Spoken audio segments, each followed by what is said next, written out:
નમસ્કાર મિત્રો, Gujarat blind YouTube channel પર તમારા સૌનો મિત્ર વણઝારા પુષ્પ.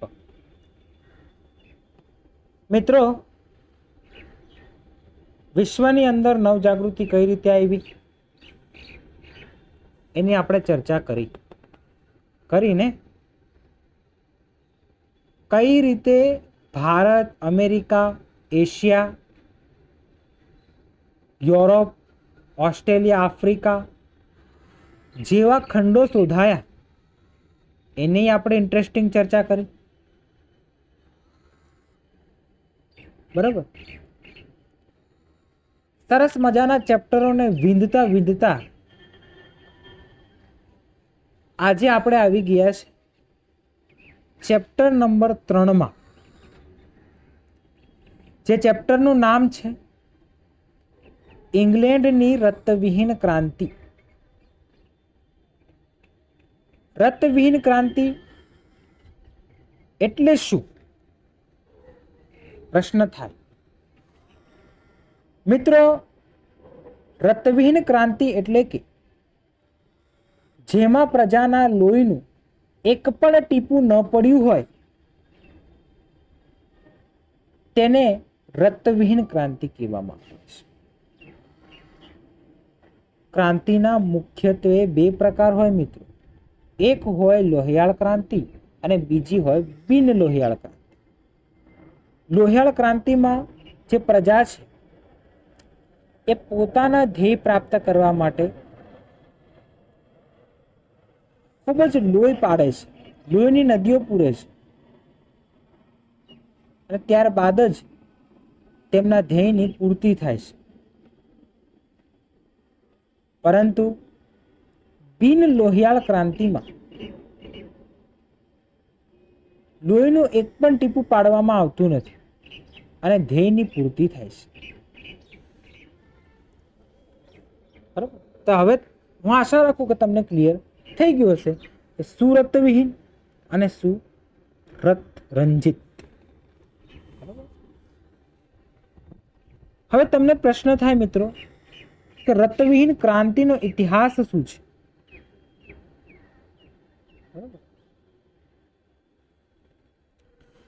મિત્રો,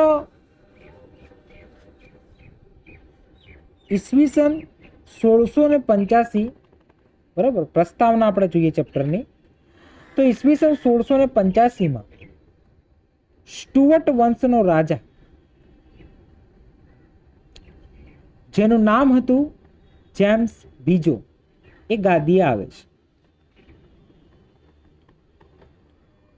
બધી સ્થિતિ તેના અનુકૂળ હોય છે.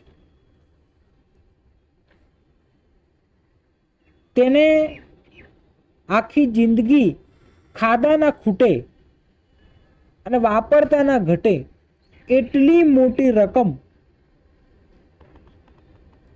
પાર્લામેન્ટ દ્વારા મંજૂર કરી આપવામાં આવી હતી.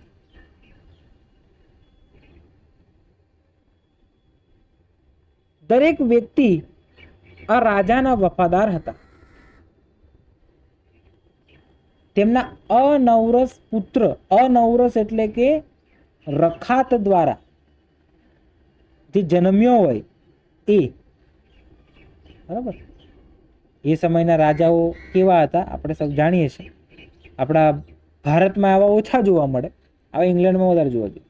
રખાત, રખેલ, બરાબર, આ શબ્દ તમે સાંભળ્યા હશો, નવા નહીં હોય. દ્વારા જે પુત્ર થાય એને અનૌરસ પુત્ર કહેવાય. તેમના અનૌરસ પુત્ર મંથન નો જે રાજા બનવા માટેનો જે બંડ હતો એ બંડને દાબી દેવા માટે જે પાર્લામેન્ટ છે એને રાજાને પૂરેપૂરો ટેકો કર્યો હતો. પણ 3 જ વર્ષની અંદર જે સ્થિતિ છે એ રાજાને પ્રતિકૂળ થઈ ગઈ.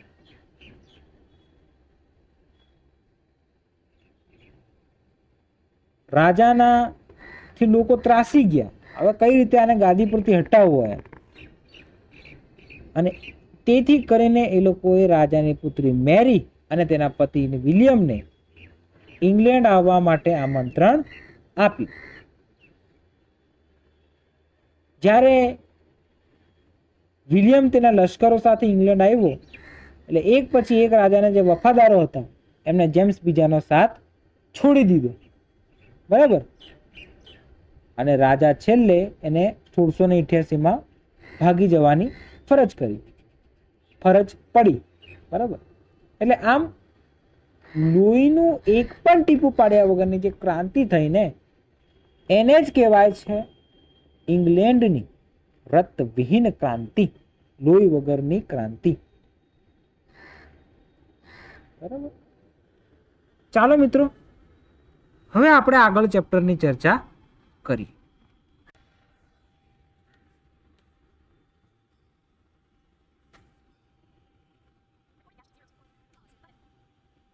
ઓકે, હવે વચ્ચે બોલે તો આપણે શું કરી શકીએ? એક જ મિનિટ, બસ હવે નહીં બોલે.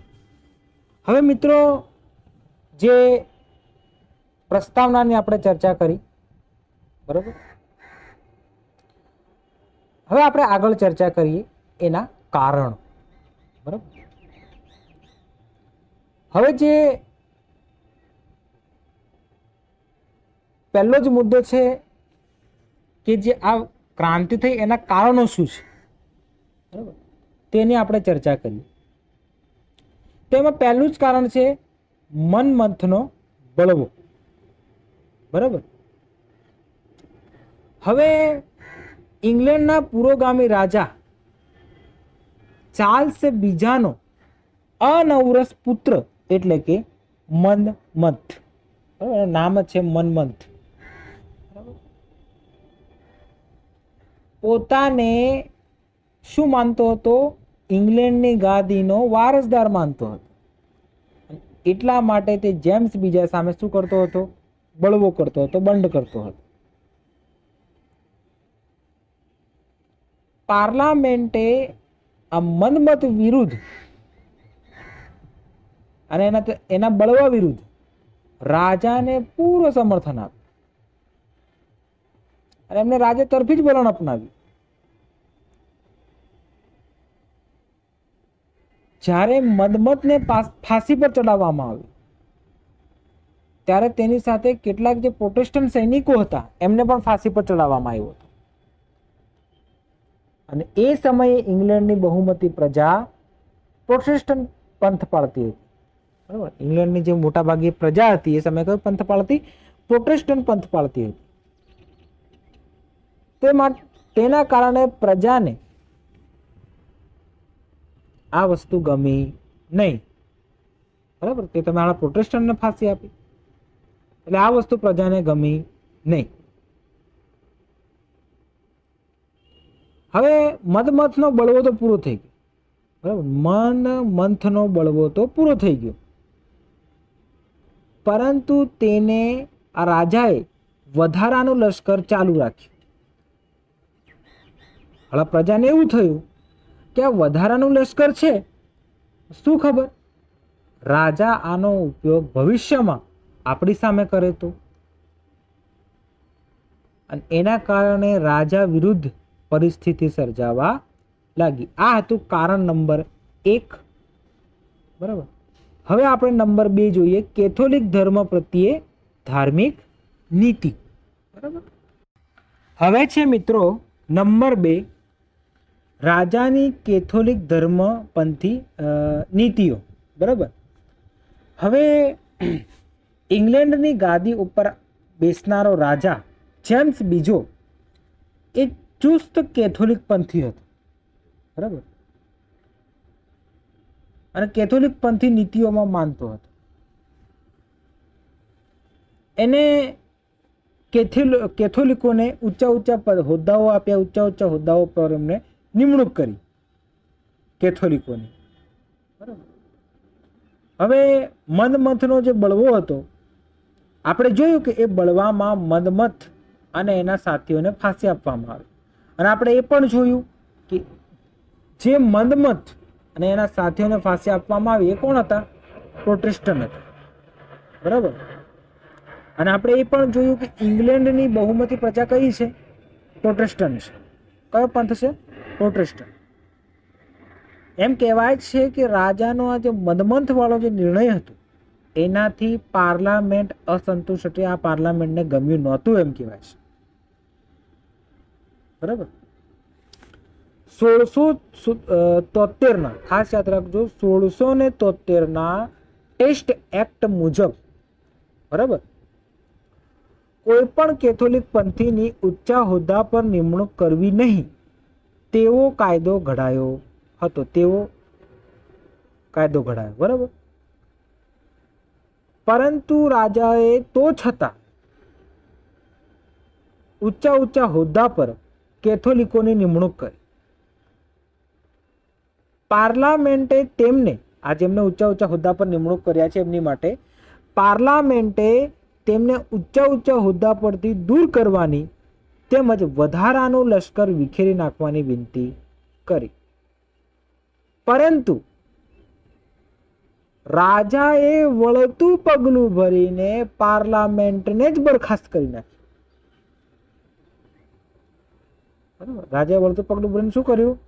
પાર્લામેન્ટને જ બરખાસ્ત કરી નાખી. બરાબર. એટલે આ પણ રતવિહીન ક્રાંતિનું એક કારણ બન્યું. હવે નંબર 4 છે એડવર્ડ હેલ્સનો કેસ. બરાબર. એનો કેસ મસ્ત ઇન્ટરેસ્ટિંગ છે, એની આપણે ચર્ચા કરીએ. હવે છે મિત્રો નંબર 3 મેં વાત કરી સર એડવર્ડ હેલ્સનો કેસ. બરાબર. આ કેસ પ્લસ રાજાની આપખુદશાહી. બરાબર. એનો તો કેસ લડાયો જ, પણ એમાં સાથે સાથે રાજાની આપખુદશાહી કેવી હતી એની આપણે વાત. હવે મિત્રો આ કેસમાં શું હતું તમને કહું તો આ કેસમાં એવું હતું કે ઈસવીસન 1673 ટેસ્ટ એક્ટનો ઉલ્લંઘન કરી. બરાબર. ટેસ્ટ એક્ટ શું કહેતું હતું કે કોઈ પણ કેથોલિક ધર્મની ઊંચા હોદ્દા પર ભરતી કરવી નહીં. બરાબર. તો રાજાએ શું કર્યું? આનું ઉલ્લંઘન કરી નાખ્યું. બરાબર. અને એક સર એડવર્ડ હેલ્સની ત્યાં લશ્કરમાં એક ઊંચા હોદ્દા પર એની નિમણૂક કરી નાખી. અને આ એડવર્ડ હેલ્સ કોણ હતો? એક કેથોલિક પંથી હતો. બરાબર. પાર્લામેન્ટે આ એક્ટના ઉલ્લંઘન બદલ રાજા સામે શું કર્યું? કેસ કરી નાખ્યો. બરાબર. હવે રાજા સામે કેસ કરી નાખ્યો, પણ રાજાના સદનસીબ એટલા, બરાબર, કે 12 માંથી 11 ન્યાયાધીશોએ રાજાની તરફેણમાં ચુકાદો આપી દીધો. બરાબર. કે એમાં શું થઈ ગયું ભાઈ, આવું કોઈ પણ ધર્મ સાથે આપણે ના થવું જોઈએ, એટલા માટે એમને રાજા તરફી ચુકાદો આપી દીધો. હવે રાજા કેસ જીત્યો, જેમ્સ બીજો. બરાબર. રાજા જેમ્સ બીજો કેસ જીતી ગયો એટલે એને બમણો ઉત્સાહ આવ્યો, ખુશ થઈ ગયો એમ કે આહા આપણે કેસ જીતી ગયા. એટલે એને બમણા ઉત્સાહમાં શું કર્યું તો એને મુલકી ખાતામાં, પ્રીવી કાઉન્સિલમાં, યુનિવર્સિટીમાં જે કેથોલિક પંથના જે લોકો હતા એમને ઊંચા હોદ્દા પર નીમવા લાગ્યો. બરાબર. અને એની આપખુદશાહી કઈ રીતની તમને કહું કે કેમ્બ્રિજ યુનિવર્સિટીનો એક વાઇસ ચાન્સલર એક કેથોલિક સાધુને ડિગ્રી આપવાની ના પાડે છે. હવે એને ડિગ્રી આપવાની ના પાડી એટલે રાજાએ એને વાઇસ ચાન્સલર પદેથી દૂર કરી નાખી. બરાબર. હવે રાજા દૂર કરવા બધી બાજુ નહોતો આવતો, એને એક અદાલત શરૂ કરાવી હતી. તમને એ વાત કરતો, અદાલત એને શરૂ કરાવી હતી. હવે પાર્લામેન્ટ દ્વારા નાબૂદ કરાયેલી, બરાબર, ધર્મનો ચુકાદો આપતી એક અદાલત હતી જે તે સમયે, એને પાર્લામેન્ટ દ્વારા નાબૂદ કરાવી હતી. અને એનું નામ હતું કોર્ટ ઓફ હાઈ કમિશન. એનું નામ શું હતું? Court of high commission. બરાબર. તો આ અદાલત રાજાના આદેશ પર ચાલતી એમ.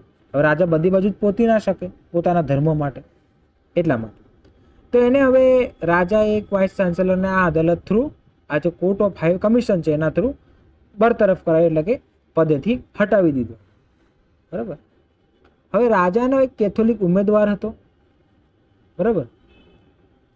તેને પ્રમુખ તરીકે ચૂંટવાની મેકડેલન કોલેજના કેટલાક ફેલોઝે ના પાડે, બધા ફેલોઝે ના પાડી ભાઈ અમે આને પ્રમુખ તરીકે નહીં ચૂંટીએ. તો રાજાએ એમને બરતરફ કર્યા, એટલે કે કોલેજમાંથી હટાવી દીધા, જોઈએ જ નહીં એમ. એટલે આ સીધે સીધી દાદાગીરી હતી એ સમય. અહીંયા રાજા નથી રોકાત. હજુ તમે તમને આગળના કેસ કહું.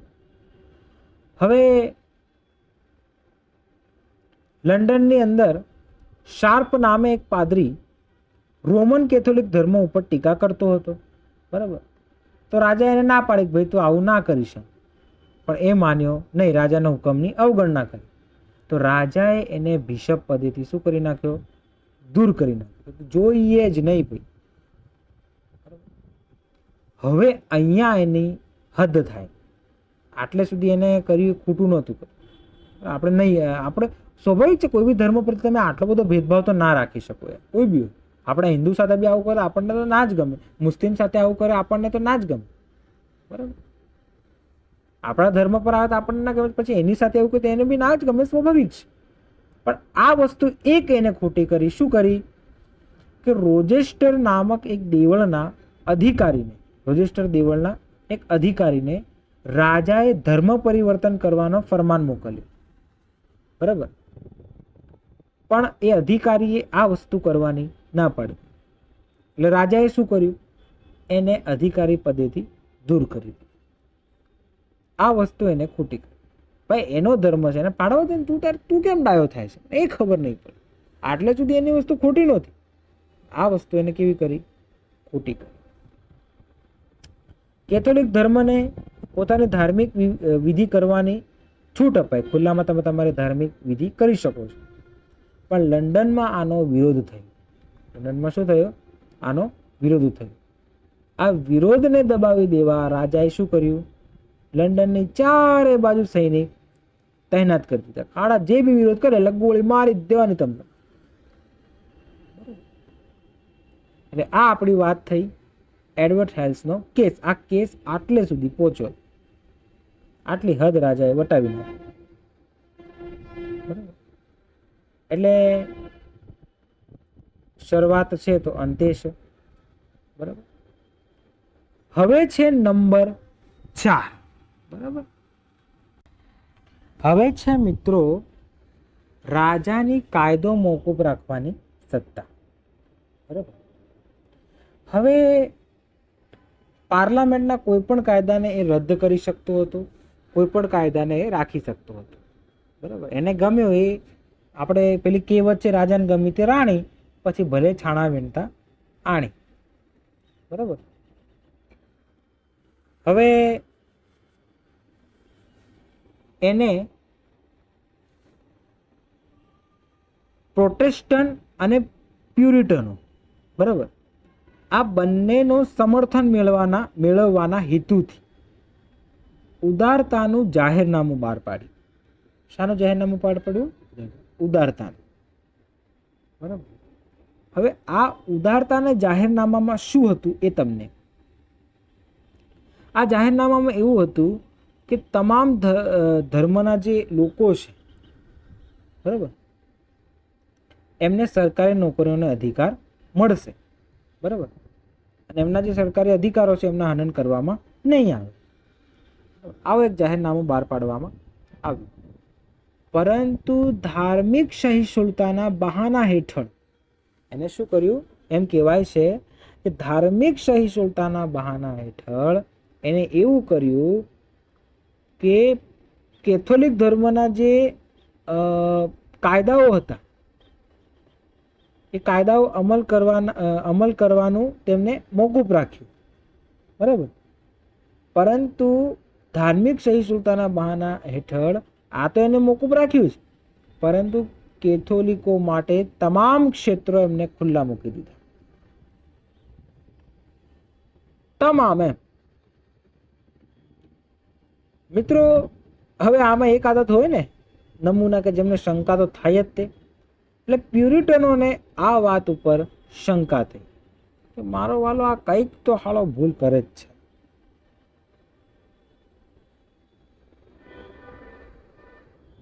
હવે રાજા કાયદા બનાવે અને તોડી નાખે, બરાબર.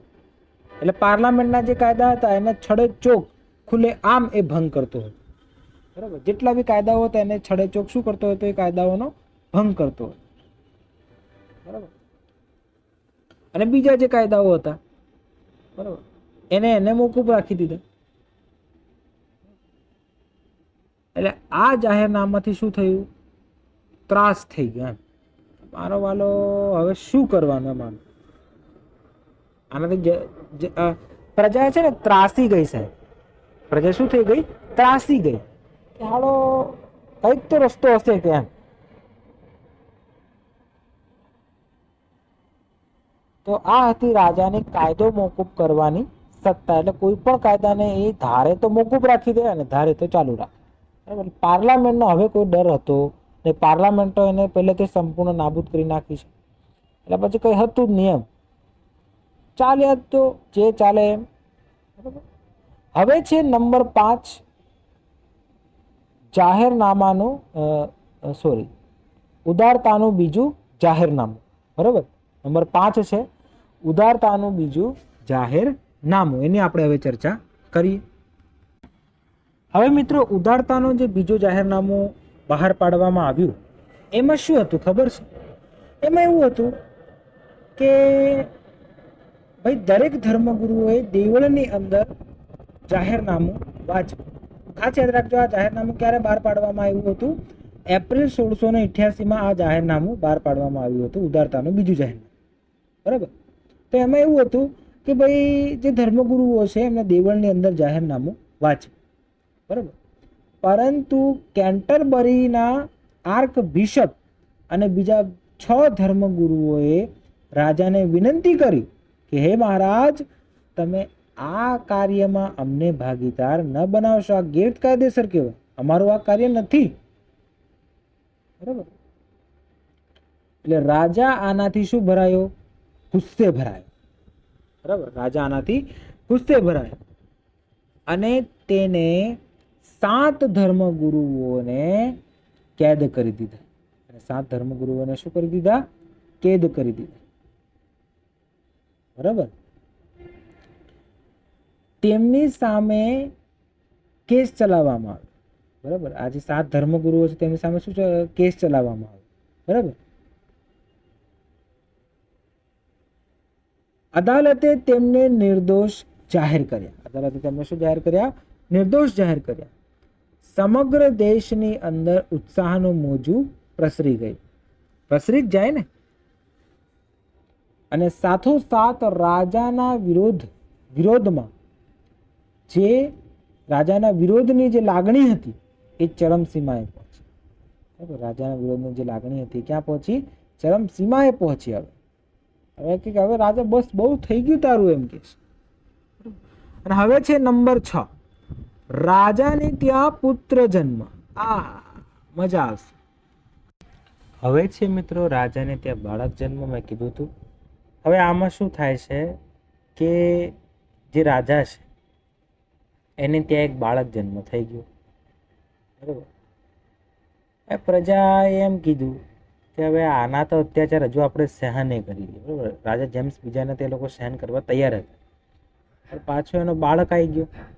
કેમ કે એમને શું લાગતું હતું કે ચાલ આના અત્યાચારો સહન થઈ જશે, પરંતુ આની પછી જે આવશે એની પુત્રી જ આવવાની હશે, બરાબર.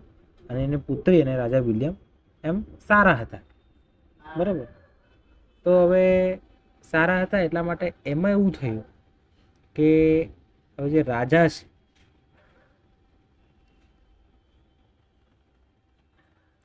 એ જે એની જે પુત્રી છે એના લગ્ન વિલિયમ સાથે કરાવે છે, બરાબર. એ આપણે એ વાત પછી કરીએ. તો અહીંયા હવે પુત્ર જન્મ થાય છે, પ્રજા ચિંતામાં મુકાય છે. હવે આમ તો કેથોલિક પરંપરા ચાલુ રહેશે, એટલે આનો કંઈકનો કંઈક રસ્તો તો કાઢવો પડશે, બરાબર. હવે અહીંયા એક હેડિંગ મારેલું છે, જ્વલંત ક્રાંતિ અને સફળતા, બરાબર. હવે વિગ, બરાબર, અને એના હતા ટોરી પક્ષીના જે સાથીઓ છે, વિગ અને એના ટોરી પક્ષના જે સાથીઓ છે, બરાબર. તો એમને આ લોકો ટોરી પક્ષના જે સાથીઓ છે એમને જે વિલિયમ છે અને એની પત્ની મેરી છે, બરાબર, એ લોકો આજે વિગ અને ટોરી પક્ષના જે મિત્રો છે આ બધા મળીને વિલિયમ અને એની જે રાજાની પુત્રી મેરી છે ને ઇંગ્લેન્ડ આવા આમંત્રણ આપે છે કે તમે ઇંગ્લેન્ડ આવો અને અમને આ રાજાના શાસનથી મુક્ત કરાવો. આ વિલિયમ એટલે કે કાઉન્સમાં મેરીનો પતિ, બરાબર. હવે હોલેન્ડથી પોતાના સૈન્ય સાથે ઇંગ્લેન્ડમાં આવે છે, બરાબર. હવે ઇંગ્લેન્ડમાં આવે છે એટલે રાજાના જે વિશ્વાસુ છે એ એક પછી એક જે રાજા છે એનો સાથ છોડીને જતા રહે છે. છેલ્લે રાજા પણ મજબૂર બની જાય છે અને એ તેની પત્ની અને બાળપુત્ર સાથે ઇંગ્લેન્ડ રાજ્ય છોડીને ભાગી છૂટે છે. આમ રત્તનું એક પણ ટીપું પાડ્યા વગર જે ઇંગ્લેન્ડની પ્રજા છે એ રત્તવિહીન ક્રાંતિ કરે છે, બરાબર. ત્યારબાદ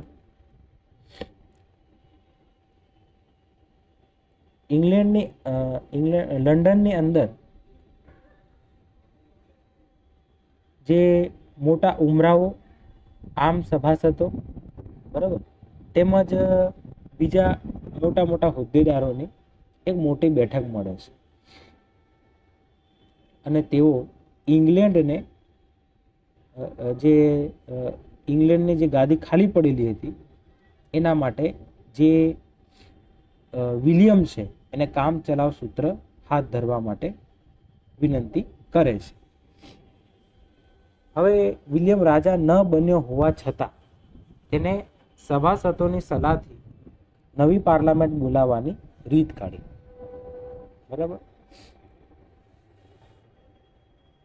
22 જાન્યુઆરી 1689 ના રોજ, ખાસ યાદ રાખજો, પ્રથમ પાર્લામેન્ટની બેઠક મળી અને પાર્લામેન્ટે ઠરાવ્યું કે આ જે કંઈ પણ થયું એમાં રાજાની ભૂલ નથી, પણ એ તેના દુષ્ટ સલાહકારોની દોરવણીના કારણે,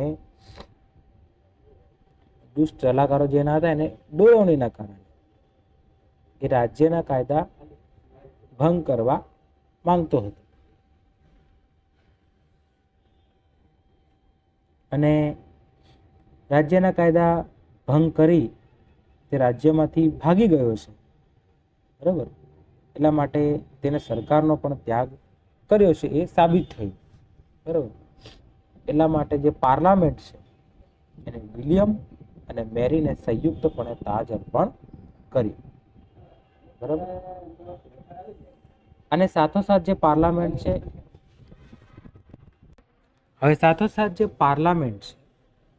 બરાબર, એક ઠરાવ કરે છે અને એમાં એ રાજાનો વંશ પરંપરાગત સિદ્ધાંત અને દેવી હકનો સિદ્ધાંત આ બંને એ દૂર કરે છે અને પોતાનો જે કાયદો છે એને એ સર્વોપરી ગણે છે, બરાબર. તેમજ બીજો રાજા ચૂંટવાનો અધિકાર પણ પાર્લામેન્ટ લે છે, બરાબર, કે અમને ભાઈ એ અધિકાર હોવો જોઈએ કે અમે બીજો રાજા ચૂંટીએ, બરાબર. તો એ પણ હક કોની પાસે આવી ગયો? પાર્લામેન્ટ પાસે. એટલે હવે વાસ્તવિક શાસન કોણ કરે છે? અહીંયા પાર્લામેન્ટનું શાસન આવી ગયું, બરાબર. આ સાથે સાથે પાર્લામેન્ટે એ પણ કીધું કે ભાઈ અમને અનુભવે એવું જાણવા મળે છે કે ઇંગ્લેન્ડ એક પ્રોટેસ્ટન્ટ પંથી રાજ્ય છે અને આ પ્રોટેસ્ટન્ટ પંથી રાજ્ય માટે કેથોલિક રાજા યોગ્ય નથી, એટલા માટે હવેથી કોઈ પણ કેથોલિક આ રાજ્યનો રાજા બની શકશે નહીં. આ રાજ્યનો રાજા ફક્ત પ્રોટેસ્ટન્ટ પંથી જ હોવો જોઈએ.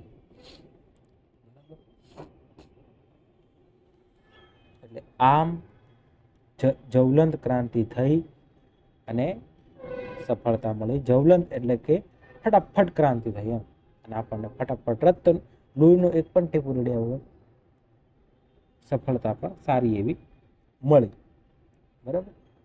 હવે એક મુદ્દો અહીંયા આપણો પૂરો થાય છે અને હવે આપણે નવા મુદ્દાની શરૂઆત કરીએ, બરાબર. હવે નંબર 2 છે લોકમત દ્વારા થયેલી ક્રાંતિ. બરાબર. હવે આ જે ક્રાંતિ છે એ લોકમત દ્વારા થઈ. બરાબર. એટલે આમાં જે બી ભૂમિકા ભજવી એ કોને ભજવી? લોકોએ ભજવી. બરાબર. હવે આ જે ક્રાંતિ થઈ એમાં લોહીનું એક પણ ટીપું રેડાયું નહીં અને પ્રજાજીવનને કોઈ પણ જાતનો આંચકો લાગ્યો નહીં.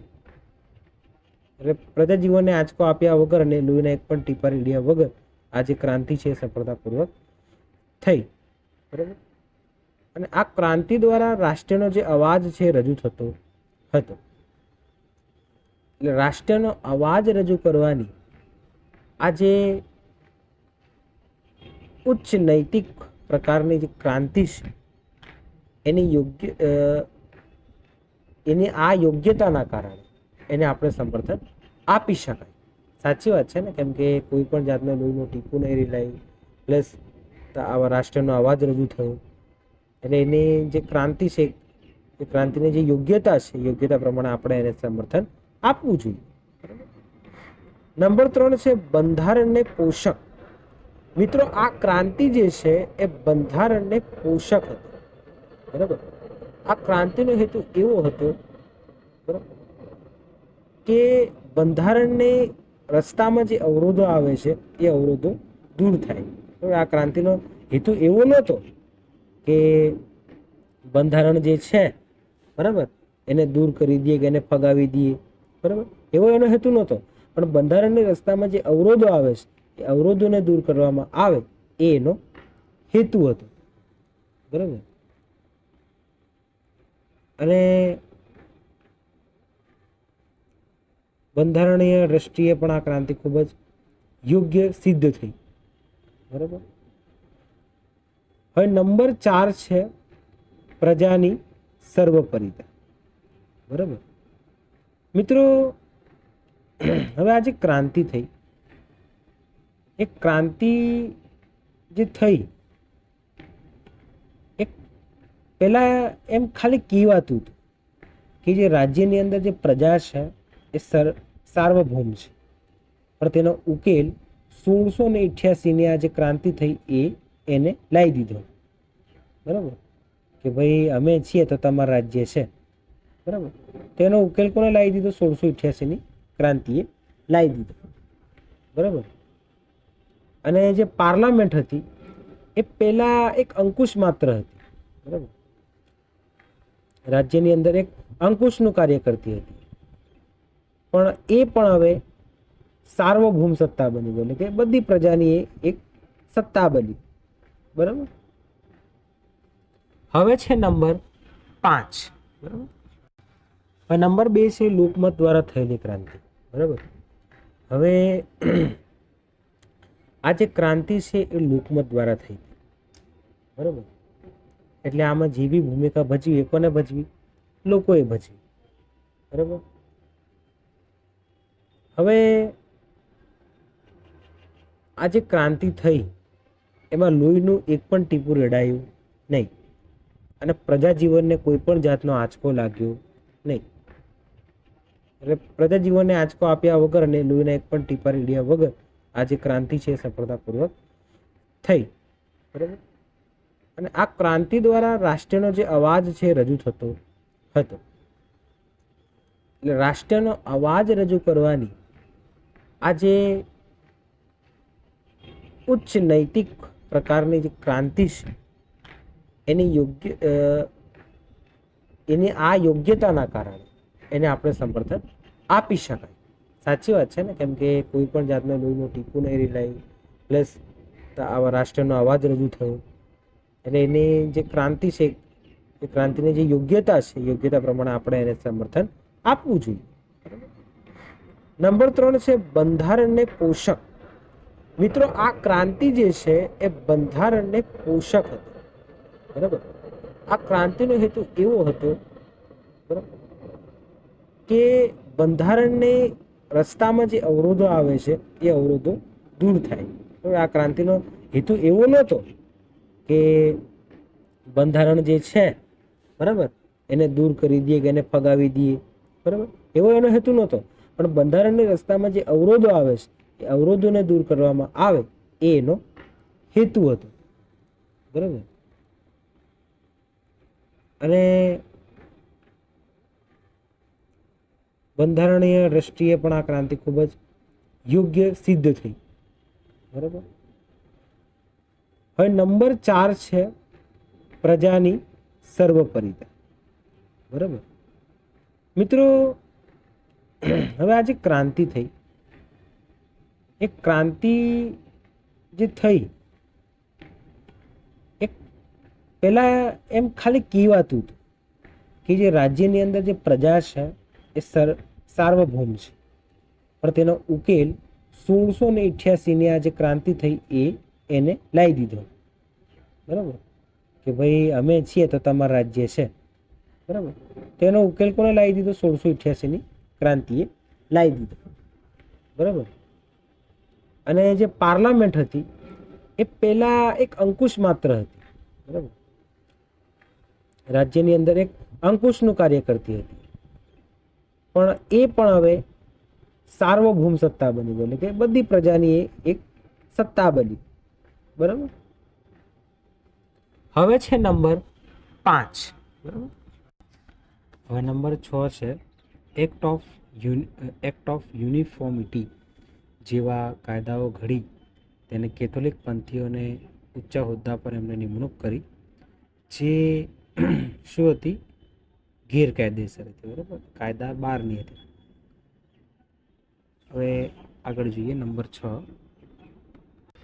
હવે મિત્રો, જે રાજા છે, બરાબર, એમાં નંબર 8 છે કે સોરી નંબર 7 થી બાકી છે ને આપણે.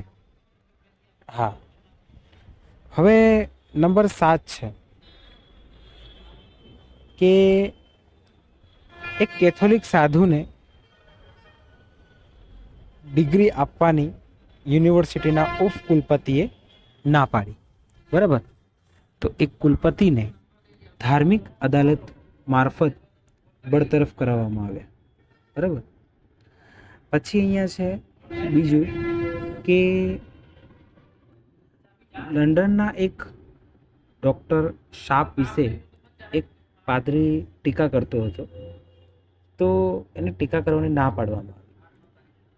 જો પાદરીએ આ વાત માની નહીં, તો એ પાદરી અને ત્યાંના જે આર્ક બિશપ હતા એમને બિશપ પદેથી દૂર કરવામાં આવ્યા. બરાબર. હવે આપણે એ જોયું કે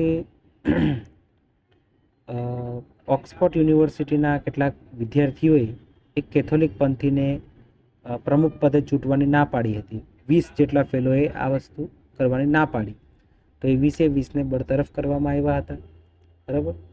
પછી આપણે એ જોયું કે રોજિસ્ટર દીવલના એક અધિકારીને રાજાએ કેથોલિક ધર્મ અપનાવવાનો ફરમાન મોકલ્યો હતો, તો એ અધિકારીએ પણ એ બાબતે ના પાડી કે ભાઈ હું આ ધર્મ નહીં અપનાવું, તો એને પણ બરતરફ કરાવવામાં આવ્યો હતો.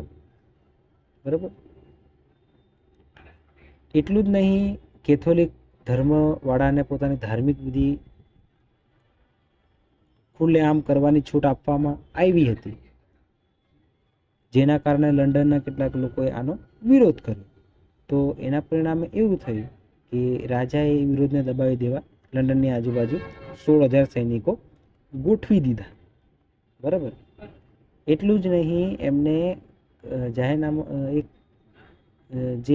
જાહેરનામા દ્વારા જે કાયદો મોકૂફ રાખી, બરાબર, એમને કાયદો મોકૂફ રાખવાનો જાહેરનામું બહાર પાડી કેથોલિક પંથીઓ માટે તમામ ક્ષેત્રો ખુલ્લા કરી દીધા. બરાબર. કાયદો મોકૂફ રાખવાનો એમને જાહેરનામું બહાર પાડે, જેના કારણે કેથોલિક પંથના તમામ ક્ષેત્રો શું થઈ ગયા? એમની માટે ખુલ્લા થઈ ગયા. બરાબર. તો આવી રીતે રાજાની આપખુદ શાહી, બરાબર, અને ગેરકાયદેસર જે કૃત્યો છે રાજાના, એની યાદી જે છે એ આપણે હકના ખરડાના પ્રથમ ભાગમાં છે. બરાબર. હવે આપણે જોઈશું હકના ખરડાનો બીજો ભાગ. હવે મિત્રો, વિલિયમ અને મેરીએ આ જે બધી બાબતો છે એને સ્વીકૃતિ આપી, બરાબર, કે હા ભાઈ આ બધું અમે સ્વીકારીએ છીએ અને આવા ગેરકાયદેસર કૃત્યો ન થાય તેની પણ એમને ખાતરી આપી.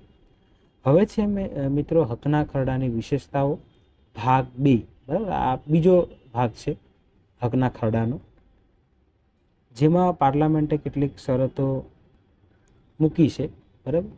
એમાં પહેલી છે કે પાર્લામેન્ટની સંમતિ વગર રાજાની કાયદો મોકૂફ રાખવાની જે સત્તા છે એ ગેરકાયદેસર છે, બરાબર. પછી પાર્લામેન્ટના કોઈ પણ કાયદામાંથી રાજા કોઈને પણ મુક્ત કરાવી શકે નહીં, આ પણ ગેરકાયદેસર છે, બરાબર. પછી નંબર 3 છે કે રાજા પાર્લામેન્ટની સંમતિ વગર પોતાના અંગત ખર્ચ માટે કરવેરા ઉઘરાવી શકશે નહીં, બરાબર. આ નંબર 3 છે. આગળ જોઈએ આપણે. પછી નંબર 4 છે કે જે રાજા છે એ ધાર્મિક અદાલતો સ્થાપી શકશે નહીં. નંબર 5 છે કે શાંતિના સમયમાં જે રાજા છે એ લશ્કર રાખી શકશે નહીં, બરાબર. આ બધી પાર્લામેન્ટની શરતો છે. આગળ બી છે, નંબર 6 પણ છે. નંબર 6 છે કે પાર્લામેન્ટની ચૂંટણીમાં રાજાની દખલગીરી નહીં કરી શકે, બરાબર. રાજા પાર્લામેન્ટની જે ચૂંટણી છે એમાં દખલગીરી કરી શકશે નહીં. પછી નંબર 7 છે મિત્રો કે પાર્લામેન્ટને વાણી સ્વતંત્રતાનો અધિકાર છે. પાર્લામેન્ટ કહે છે પાર્લામેન્ટને વાણી સ્વતંત્રતાનો અધિકાર છે, તેથી પાર્લામેન્ટમાં થતી ચર્ચાના કારણે કોઈ પણ સભ્ય પર કામ ચલાવી લેવામાં આવશે નહીં, બરાબર. પછી નંબર 8 છે કે તેઓ જે રાજા છે એ ગેરકાયદેસર ધરપકડ કરી શકશે નહીં, બરાબર. અને ગુનો સિદ્ધ થયા પહેલાં એને શિક્ષા પણ કરી શકે નહીં, બરાબર. નંબર 9 છે પ્રોટેસ્ટન્ટ ધર્મને હથિયાર ધારણ કરવાનો અધિકાર છે. નંબર 10 છે પાછળથી વધારાની કલમ, અહીંયા લખેલું છે પાછળથી વધારાની કલમ ઉમેરવામાં આવી કે કેથોલિક પંથના કોઈ પણ રાજા કે રાણી હવેથી ઇંગ્લેન્ડની ગાદી પર આવી શકશે નહીં. ઇતિહાસકાર એડમ સ્મિથ લખે છે કે ઇંગ્લેન્ડમાં ઘડાયેલો હકનો ખરડો એ મેગ્ના કાર્ટા પછીનો સૌથી મોટો દસ્તાવેજ છે, બરાબર. આગળ જોઈશું. હવે મિત્રો જો ઇંગ્લેન્ડની અંદર લેખિત બંધારણ જેવું કંઈ પણ હોય તો એ હકનો ખરડો છે, બરાબર. રાજ્યમાં પ્રજા સર્વોપરી છે, તેમના કાયદાઓ સર્વોપરી છે.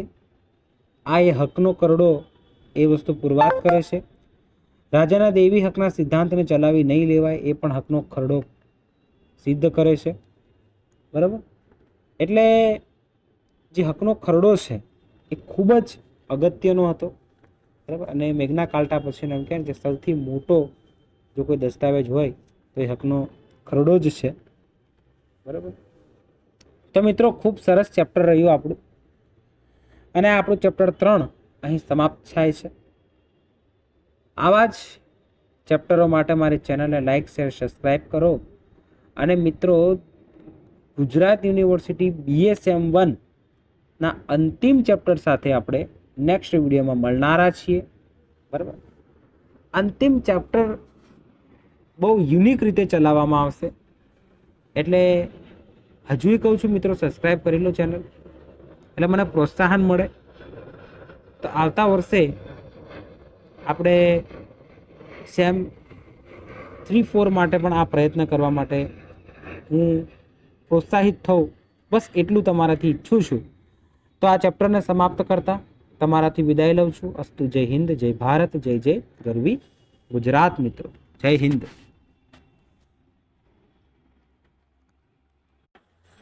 હવે મિત્રો આપણે રાજાના અવનવરસ પુત્રવાળી વાત કરી, એની વાત તો કરી.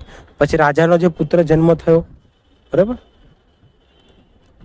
હવે અહીંયા લાસ્ટ મુદ્દો છે જ્વલંત ક્રાંતિ અને સફળતા, બરાબર.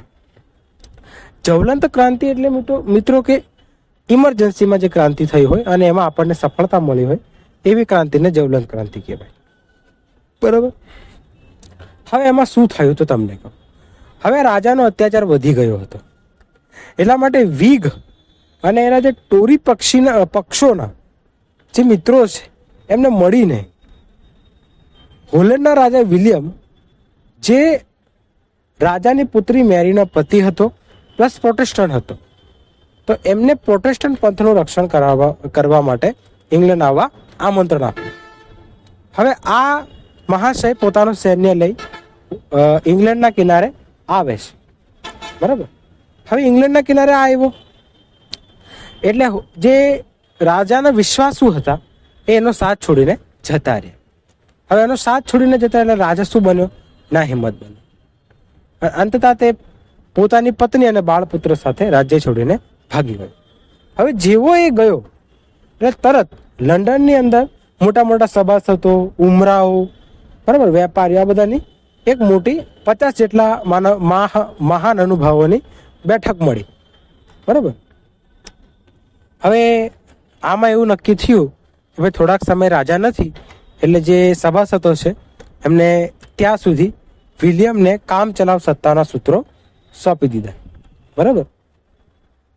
હવે સભાસદોની સલાહથી એને નવી પાર્લામેન્ટ બોલાવવાની રીતે કાઢી નાખી. રાજા તો હતો નહીં, બરાબર, તો એ સભાસદોની સલાહથી એમ. બરાબર.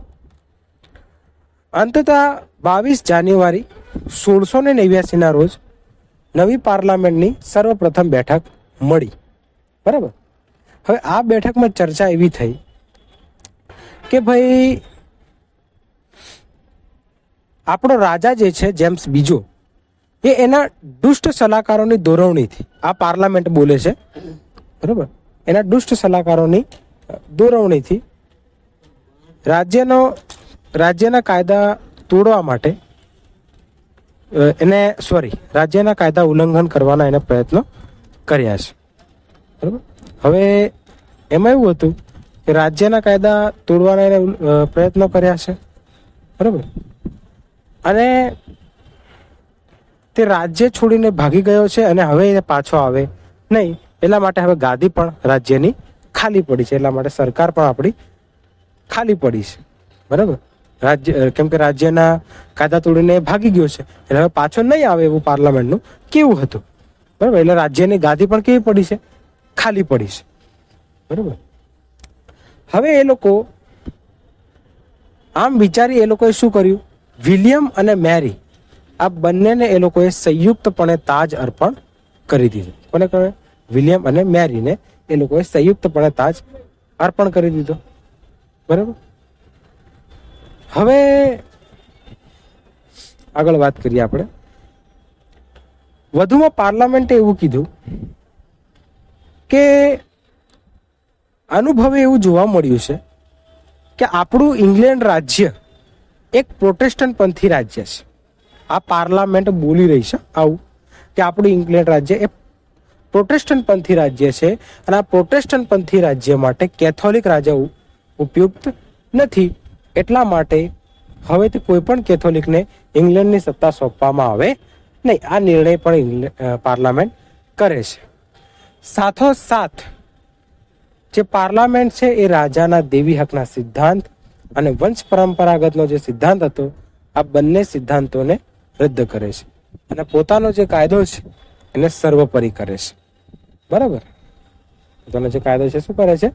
સર્વોપરી કરે છે. અને આમ રથનું એક પણ ટીપું પાડ્યા વગર જે પાર્લામેન્ટ છે અને જે ઇંગ્લેન્ડની જનતા છે એ રથવિહીન ક્રાંતિ કરે છે. બરાબર. હવે છે મિત્રો રાજાને ત્યાં બાળક જન્મ મેં કીધું હતું. હવે આમાં શું થાય છે કે જે રાજા છે એને ત્યાં એક બાળક જન્મ થઈ ગયો. બરાબર. એ પ્રજાએ એમ કીધું કે હવે આના તો અત્યાચાર હજુ આપણે સહન નહીં કરી દઈએ. બરાબર. રાજા જેમ્સ બીજાને તે લોકો સહન કરવા તૈયાર હતા. પાછો એનો બાળક આવી ગયો.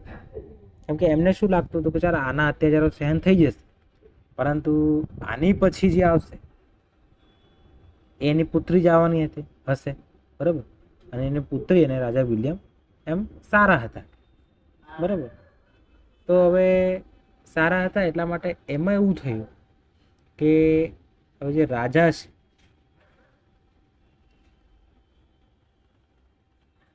છે એ જે પુત્રી, એની જે પુત્રી છે એના લગ્ન વિલિયમ સાથે કરાવે છે, બરાબર.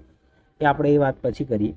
તો અહીંયા હવે પુત્ર જન્મ થાય છે, પ્રજા ચિંતામાં મુકાય છે. ખાડો હવે આમ તો કેથોલિક પરંપરા ચાલુ રહેશે, એટલે આનો કંઈકનો કંઈક રસ્તો તો કાઢવો પડશે, બરાબર. હવે અહીંયા એક હેડિંગ મારેલું છે, જ્વલંત ક્રાંતિ અને સફળતા, બરાબર. હવે વિગ, બરાબર, અને એના હતા ટોરી પક્ષીના જે સાથીઓ છે, વિગ અને એના ટોરી પક્ષના જે સાથીઓ છે, બરાબર, તો એમને આ લોકો ટોરી પક્ષના જે સાથીઓ છે એમને જે વિલિયમ છે અને એની પત્ની મેરી છે, બરાબર, એ લોકો આજે વિગ અને ટોરી પક્ષના જે મિત્રો છે આ બધા મળીને વિલિયમ અને એની જે રાજાની પુત્રી મેરી છે ને ઇંગ્લેન્ડ આવા આમંત્રણ આપે છે કે તમે ઇંગ્લેન્ડ આવો અને અમને આ રાજાના શાસનથી મુક્ત કરાવો. આ વિલિયમ એટલે કે કાઉન્સમાં મેરીનો પતિ, બરાબર. હવે હોલેન્ડથી પોતાના સૈન્ય સાથે ઇંગ્લેન્ડમાં આવે છે, બરાબર. હવે ઇંગ્લેન્ડમાં આવે છે એટલે રાજાના જે વિશ્વાસુ છે એ એક પછી એક જે રાજા છે એનો સાથ છોડીને જતા રહે છે. છેલ્લે રાજા પણ મજબૂર બની જાય છે અને એ તેની પત્ની અને બાળપુત્ર સાથે ઇંગ્લેન્ડ રાજ્ય છોડીને ભાગી છૂટે છે. આમ રતનું એક પણ ટીપું પાડ્યા વગર જે ઇંગ્લેન્ડની પ્રજા છે એ રતવિહીન ક્રાંતિ કરે છે, બરાબર. ત્યારબાદ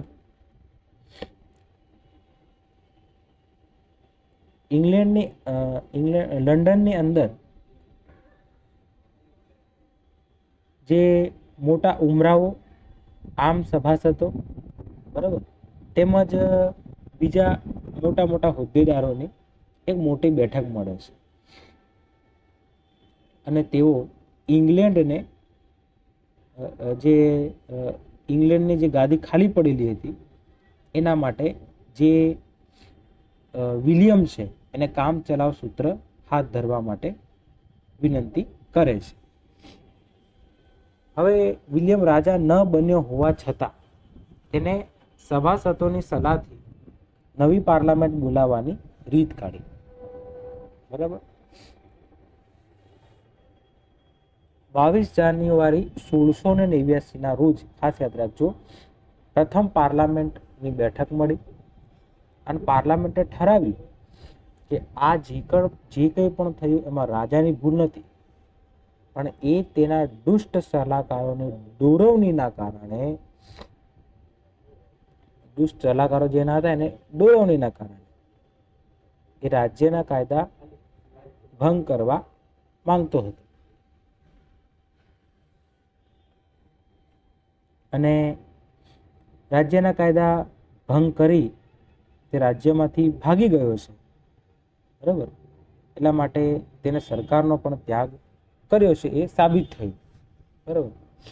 એટલા માટે જે પાર્લામેન્ટ છે એને વિલિયમ અને મેરીને સંયુક્તપણે તાજ અર્પણ કર્યું, બરાબર. અને સાથોસાથ જે પાર્લામેન્ટ છે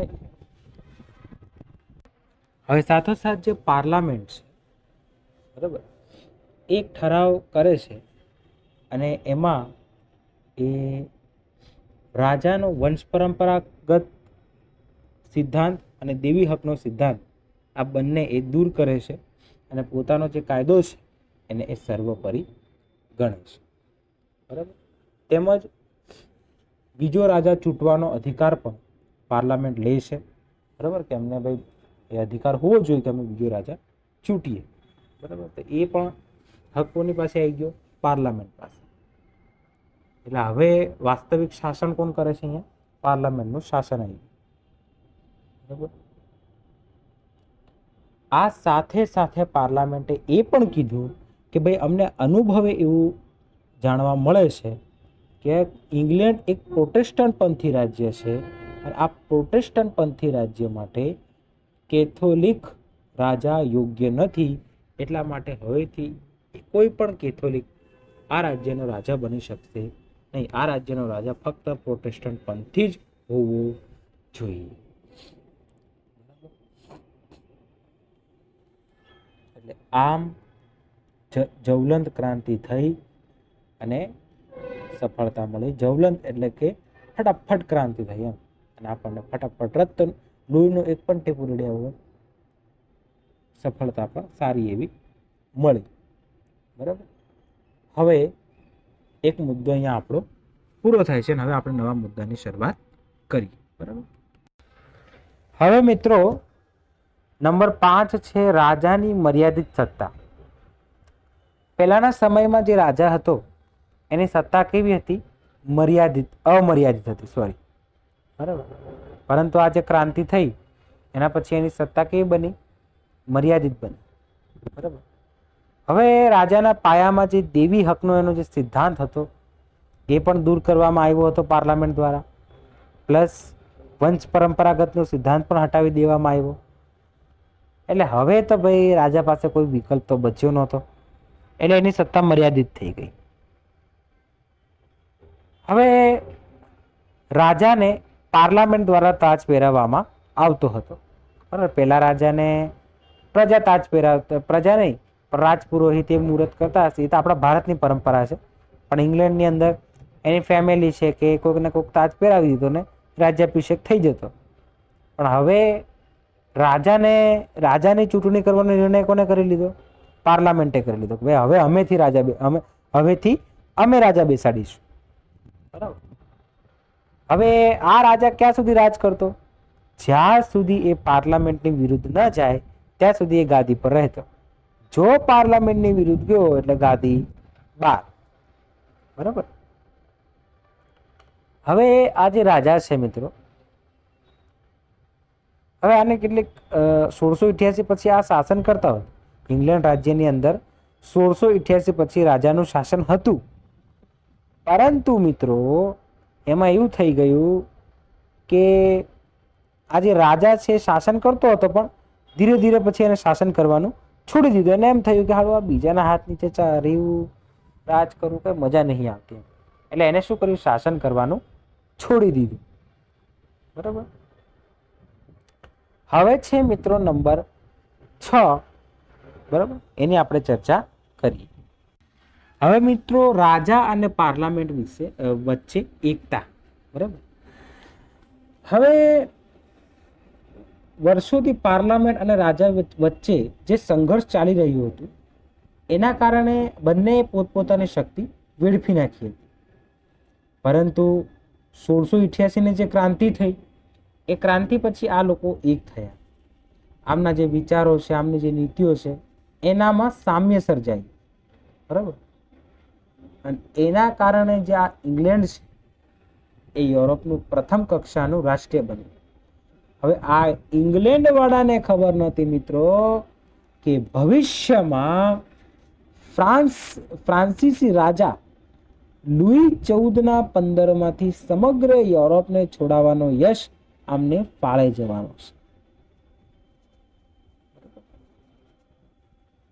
હવે છે મિત્રો આગળ છેલ્લો મુદ્દો છે હકના ખરડા વિશે માહિતી આપ.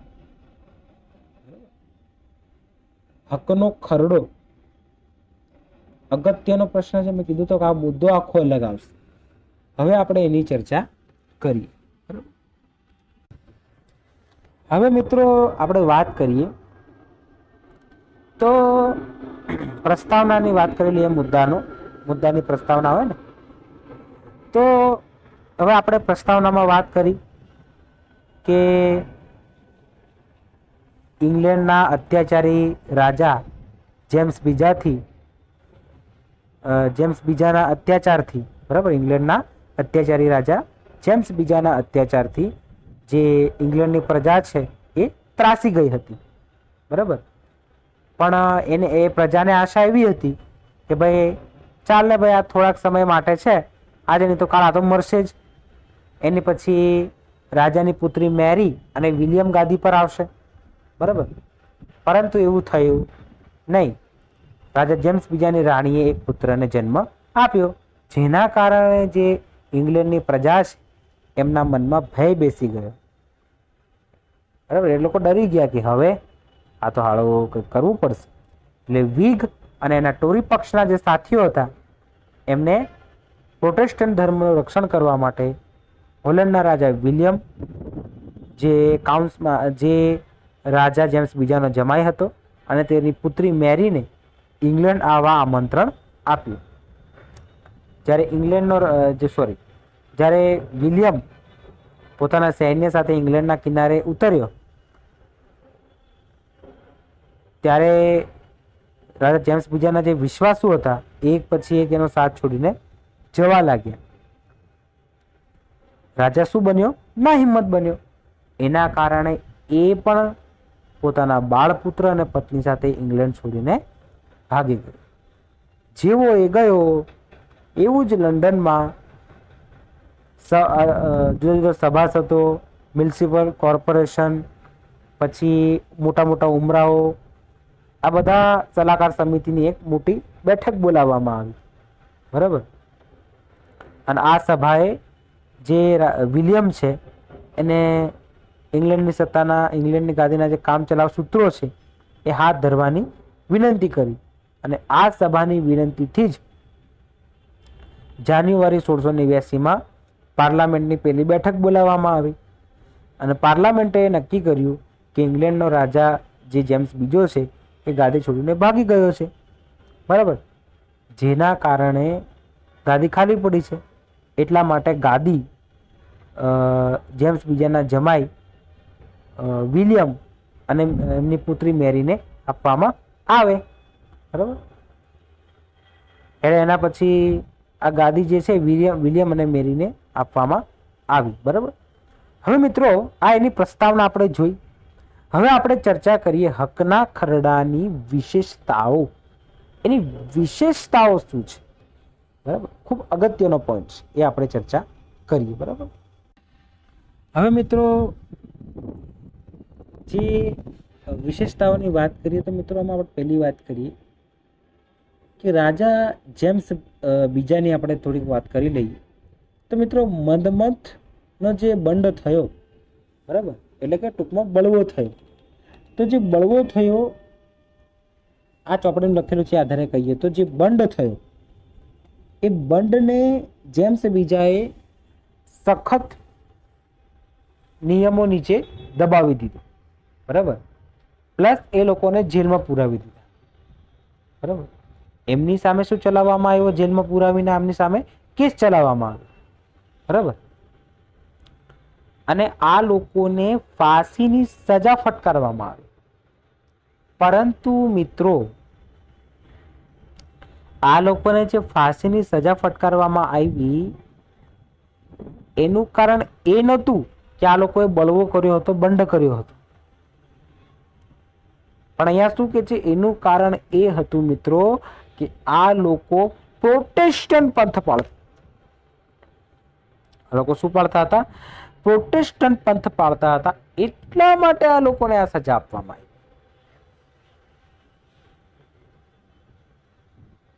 બરાબર.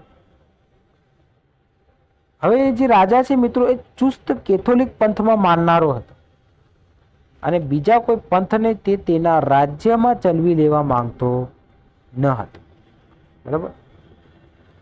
હવે રાજા જે છે મિત્રો એ વર્ષોથી ચાલી આવતા પોતાના કેટલાક વિશેષ અધિકારો ભોગવી રહ્યો હતો. એની આપણે વાત કરીએ, બરાબર. અહીં મુદ્દો 2 છે, બરાબર. અહીંયાથી આ બંધથી આપણે શરૂ કરીને અહીંયા બંધથી શરૂ કર્યું મેં અને ફાંસીની સજા ફટકારવામાં આવી. પ્રોટેસ્ટન્ટ પંથી હતા એટલા માટે એમને ફાંસી આપવામાં આવી. રાજા ચુસ્ત કેથોલિક પંથી હતો, બરાબર. તે બીજા સંપ્રદાયને પોતાના રાજ્યમાં ચલવી લેતો ન હતો. અહીંયા એક મુદ્દો પૂરો થાય અને હવે રાજા વર્ષોથી તેના કેટલાક વિશેષ અધિકારો ભોગવી રહ્યો હતો એની આપણે ચર્ચા કરીએ, બરાબર. હવે મિત્રો રાજા પોતાના કેટલાક વિશેષ અધિકારો ભોગવી રહ્યો હતો, બરાબર. હવે વિશિષ્ટ અધિકારોમાં એવું હતું કે જો એને લાગે તો એ કોઈ પણ વ્યક્તિ કે સંસ્થાને પાર્લામેન્ટના કાયદામાંથી મુક્ત કરાવી શકતો હતો, અને એના કારણે જ એને એડવર્ડ હિલ્સ નામના એક વ્યક્તિને, જે કેથોલિક પંથી હતો, એને સૈન્યના ઊંચા હોદ્દા પર નિમ્યો હતો, બરાબર. આમ કરીને એને ટેસ્ટ એક્ટનો આપણે વાત કરી હતી 1673નો, આઈ થિંક આપણે ચર્ચા કરી હતી, બરાબર. એનો એને ઉલ્લંઘન કર્યો હતો, બરાબર. એની સામે જ્યારે કેસ ચલાવવામાં આવ્યો ત્યારે એને અદાલતની અંદર ન્યાયનું નાટક ભજવ્યું એમ કહે છે, બરાબર. જેના કારણે 12માંથી 11 ન્યાયાધીશોએ રાજાના તરફેણમાં ચુકાદો આપ્યો, જેના કારણે જે રાજા છે મિત્રો એની આપખુદશાહી એટલે કે તાનાશાહી વધી, બરાબર. આ એક મુદ્દો અહીંયા પૂરો થાય. હવે છે નંબર 3, મુલકી ખાતામાં, પ્રીવી કાઉન્સિલમાં, પછી યુનિવર્સિટીઝમાં, પછી બીજા કેટલાક ઊંચા ઊંચા હોદ્દાઓ છે ત્યાં, બરાબર. સૈન્યમાં, લશ્કરમાં, બધા અલગ અલગ હોદ્દાઓ પર પછી બમણા ઉત્સાહમાં કેથોલિકોને નીમવા લાગ્યું, બરાબર. ત્યાં કેથોલિકોને બેસાડવા લાગ્યો આવા ઊંચા ઊંચા હોદ્દાઓ પર, બરાબર. આગળ જોઈએ આપણે. હવે મિત્રો ધાર્મિક ચુકાદા માટે નંબર 4 છે અહીંયા. ધાર્મિક ચુકાદાઓ માટે એને કોર્ટ ઓફ હાઈ કમિશન ફરીથી ચાલુ કરી, બરાબર. અને એ કોર્ટ ઓફ હાઈ કમિશનમાં એ લોકોએ જે રાજા છે એને અધિકારીઓ તરીકે કેથોલિકોની જ નિમણૂક કરી. એટલે ભવિષ્યમાં કંઈ બી કેથોલિકને લગતો કેસ હોય તો સ્વાભાવિક છે હવે પોતાની મમ્મીને કોઈ ડાકણ કહેવાનું નથી મિત્રો. એટલે કેથોલિક પર કંઈ બી પ્રશ્ન ઉઠતો અને એ કેસ પાછો એ જ કોર્ટમાં જતો જે કેથોલિક પંથની જ છે. એ સ્વાભાવિક છે કેથોલિકના તરફેણમાં જ ચુકાદો આવશે ને. એટલે આવું થયું, બરાબર. પછી અહીંયા છે નંબર 5, એક્ટ ઓફ યુનિફોર્મિટી જેવા કાયદાઓ એ ઘડીને